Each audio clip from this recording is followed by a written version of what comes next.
just got the first excerpt of Donald Trump's first television interview that he granted to Leslie Stahl of 60 Minutes. Watch this. Shoot. Let me ask you about Obamacare, which you say you're going to repeal and replace. When you replace it, are you going to make sure that people with preconditions are still covered? Yes, because it happens to be one of the strongest assets. You're going to keep that? Also, with the children living with their parents for an extended period, you're going to keep very that? much try and keep that. Adds cost, but it's very much something we're going to try and keep. And there's going to be a period, if you repeal it and before you replace it, when millions of people could lose. We're going to do it simultaneously. It'll be just fine. That's what I do. I do a good job. You know, I mean, I know how to do this stuff. We're going to repeal it and replace it. And we're not going to have like a 2-day period, and we're not going to have a 2-year period where there's nothing. It will be repealed and replaced, and we'll know. And it'll be great health care for much less money.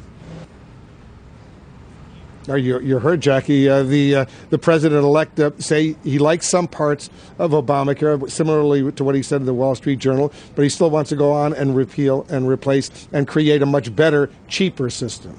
Okay, what's that going to be? I mean, is it going to be what the House Republicans have presented?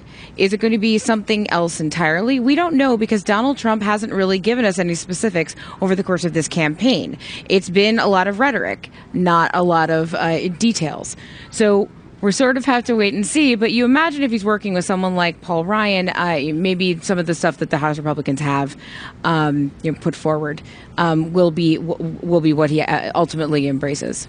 Tonight, the residence of the president-elect, Trump Tower, is a fortress ringed by tight security, the center of an increasingly worrisome question. How do you secure a 58-story skyscraper smack in the center of one of the world's busiest cities? It's a question made even more difficult by the fact the building's atrium is a public space, increasingly difficult to monitor, law enforcement officials say. And the building itself, a target as recently as this year of a suction cup climber, seen as potentially vulnerable to any number of threats from surrounding towers and streets. Because it is so dense, the damage it could cause is potentially immense. So they're going to have their work cut out for them here for quite some time. The FAA already moving to protect it from the air, issuing temporary flight restrictions that extend nearly 3,000 feet up and 2 nautical miles out.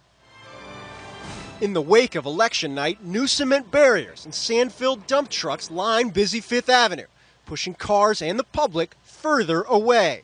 Now, a Secret Service presence throughout the building and a regular presence of more than 100 NYPD officers surrounding the property.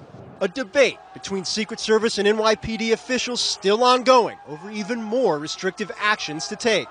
Concerns exacerbated by the now constant presence of protesters, a group now given their own pin right across the street from the building's main entrance. There always is a possibility, as we've seen in some of these other demonstrations where violence has occurred, where you may have a rogue person or two, or a professional agitator or two, who may decide that they have to take it a notch up or two, and then law enforcement is going to have to deal with that on top of the actual securing of the perimeter itself.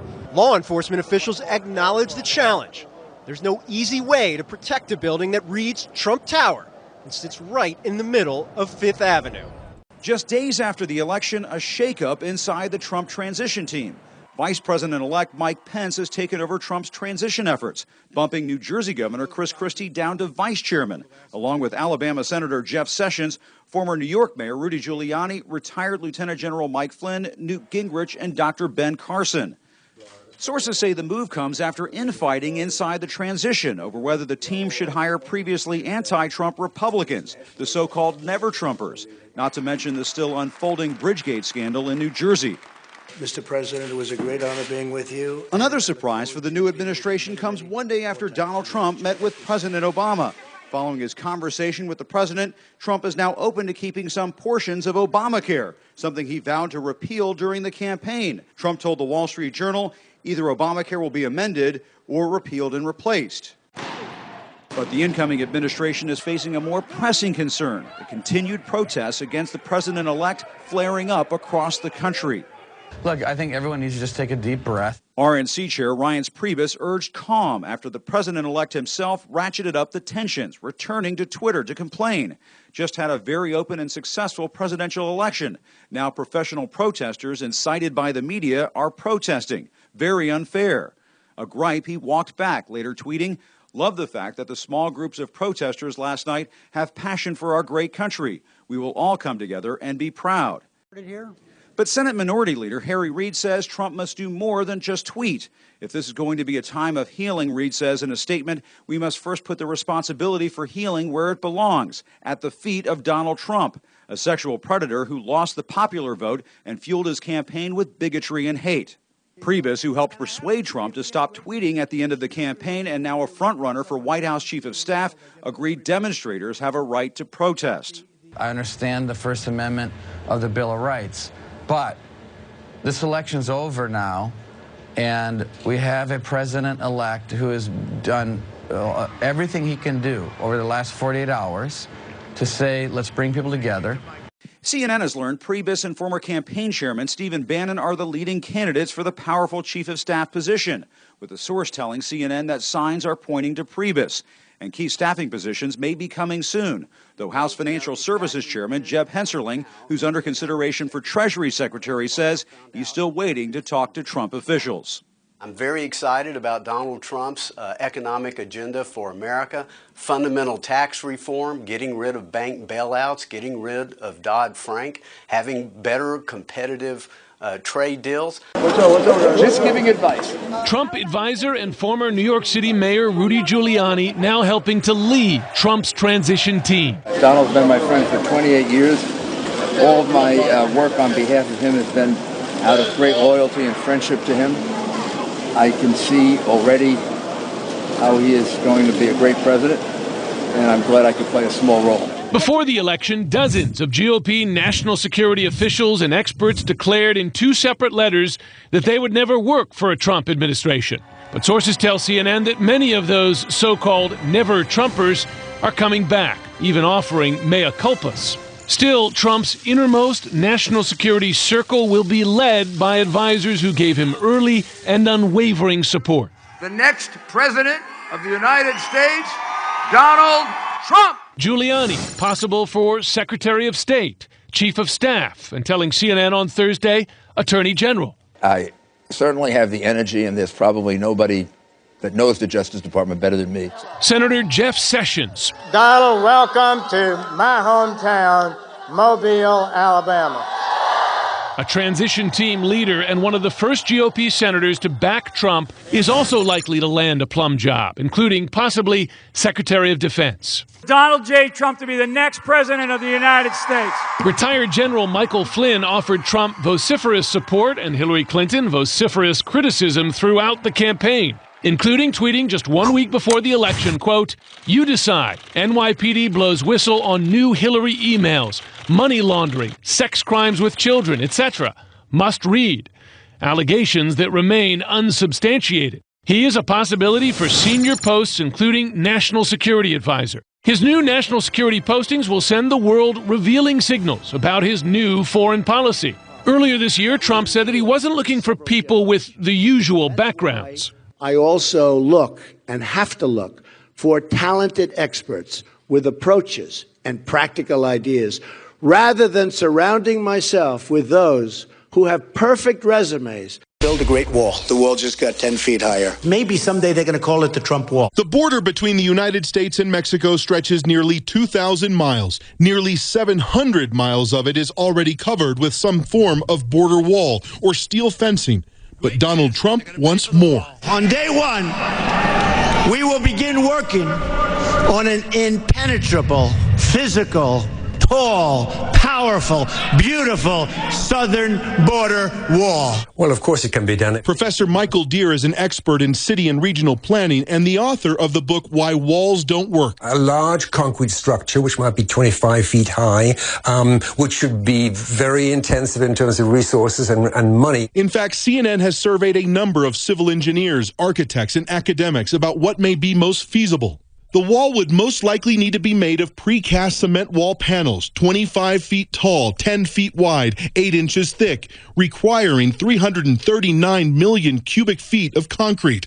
The panels would be held together by 5 billion pounds of reinforced steel, with an estimated cost of at least $10.5 billion and possibly much more. Trump supporters say they can't wait to see the beginning of the border wall construction. That wall will get built, and Mexico is going to pay for that wall. I think he'll try to build a wall, and I think he'll try to secure our borders. If people want to come into the country, they should do it legally. But in Mexico, the idea of a wall is often shrugged off as a bump in the road north. Jose Torres Hernandez says he's illegally crossed into the U.S. many times to find work picking fruits and vegetables. He says a wall might make crossing over a little harder, but immigrants like him would always find a way to find work to feed their families. And Armando Flores Gutierrez says he's crossed the border 25 times, starting when he was just 16, to work farm fields all over the U.S. He says keeping people like him out of the country will only hurt the U.S. He says if he tries to remove all of the Mexicans in the United States, Donald Trump will realize what a huge mistake that is and how much the U.S. economy depends on Mexican immigrants. Tonight, there is one question above all inside a decimated Democratic Party. Who's to blame? There may be more than enough to go around for one of the biggest defeats in political memory. In calls with donors and supporters, CNN has learned Clinton campaign chair John Podesta says FBI Director James Comey's reviving the email controversy cost Hillary Clinton the election by turning away some of her wavering supporters. Some allies agree. I was in Clinton headquarters just a few days before the election, and we were looking at data that was very favorable. The Comey announcement had kind of turned that data in a different direction. Yet others believe the blame begins with Clinton and her campaign. Jane Sanders at her husband's side during the long Democratic primary fight with Clinton, not mincing words today with Wolf. People are hungry for a new direction. I think that's why Trump has won this election. They want change. As a new political order falls over Washington, Democrats are looking back before they can look forward. Two central questions. Why did college-educated voters turn away from Clinton at the end? And why did working-class voters, even Democrats long friendly to the Clintons, go another way? In the end, they were scared. They cared about their job. They're tired of the status quo, and they voted to shake it up and to have someone who understood that they were scared and was going to care about them. CNN has learned there is also considerable second-guessing about not paying closer attention to Bill Clinton's advice to spend more time focusing on disaffected white working-class voters, who were the lifeblood of his campaigns. Now, for the first time in a generation, the Democratic Party is moving forward without a Clinton in the mix. Today, an early scramble to lead the Democratic National Committee. Minnesota Congressman Keith Ellison, Labor Secretary Tom Perez, and former Maryland Governor Martin O'Malley among the early names eyeing bids. Senator Bernie Sanders and Senator Chuck Schumer throwing their support behind Ellison, a Muslim and leading liberal who could be the face of the opposition to Donald Trump. It was Ellison, more than a year ago, who suggested on a Sunday talk show President Trump was a possibility. Anybody, from the Democratic side of the fence who thinks that, who's terrified of the possibility of President Trump, better vote, better get active, better get involved, because this man has got some momentum, and we better be ready. It's one of the most stunning upsets in American political history. The polls were wrong. Political veterans who had previously run successful campaigns were wrong. Pundits were wrong. But as viewers of The Lead may know, one person has been predicting all along that Donald Trump will be the 45th American president. Let's bring in that person. Cartoonist, Dilbert creator, Scott Adams. Welcome back to the show, Scott.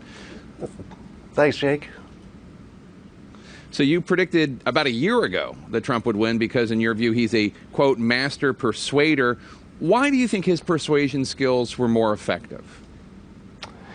Well, one of the things he does, and this comes from my background as a trained hypnotist and someone who's studied persuasion for years, is that he speaks in visual ways quite often. That's just one of the things he does. So if you look at his immigration plan, he talks about a wall, something you visualize. When he was answering questions about his comments about women, he mentioned Rosie O'Donnell, because you immediately go to that visual image and it takes you off the questions. When he talks about ISIS, he says they're putting people in cages and they're chopping off heads. So when he talks about his enthusiasm for his campaign, he says, look at the crowds, look how big the crowds are. So he always goes for the visual, and our visual sense is our most persuasive part of our brain. Now that he's been elected, which Trump do you think will show up to do the job at the White House? The diplomatic presidential Trump that we saw yesterday speaking to President Obama, or the one who waged a false campaign suggesting that the first African-American president was born in Africa? Which Donald Trump are the American people going to get? Well, I think the good news is that the office of the presidency is really powerful, and it's going to control the person in it for the most part.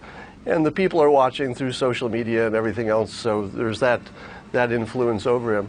But I think you'll see in Trump what I call A/B testing. That's a phrase from the business world, where somebody will try something, and then if it doesn't work out, they quickly reverse.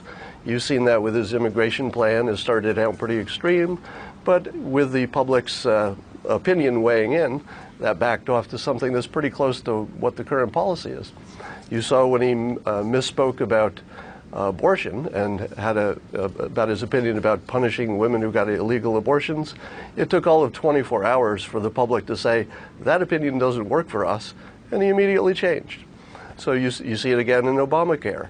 You see the public saying, yeah, we like you emotionally, we like what you're saying about getting rid of the bad parts, but now he's free to say, well, some of the good parts we're going to keep. So I think you're going to see a business approach where he rapidly tests a lot of stuff, and he's going to keep the good stuff and get rid of the bad stuff. He'll probably do it pretty quickly. One last thing before you go, Scott, is I just want to ask, you, because you've been a Trumpologist and also seem in many instances to have supported Donald Trump, you have experienced something of a backlash, even when it comes to speaking engagements. Is that right? Yeah, so my speaking engagements dried up since I started talking about Trump. They went to zero. That's how many I have on the books right now. But people also came to Amazon and gave me 1-star reviews on my book and said it's because of Trump. And people said they were calling newspapers to get Dilbert kicked out of newspapers, and that sort of thing. And now when I go out to try to get funding for my startup, I don't know how hard that's going to be, so my timing might be bad there. But overall, it was also the most fun year I've ever had in my life, and totally worth it. And if I could be part of letting the public see their options a little more clearly, that's good. And I would say on Veterans Day, if anybody wants to find a way to meet in the middle, donate to a veterans organization. It's the one thing everybody agrees on. And it's about time to look for some common ground now. A great message at the end there. Scott, thanks so much. Good to see you as always. We'll talk to you soon. Thanks, Jake.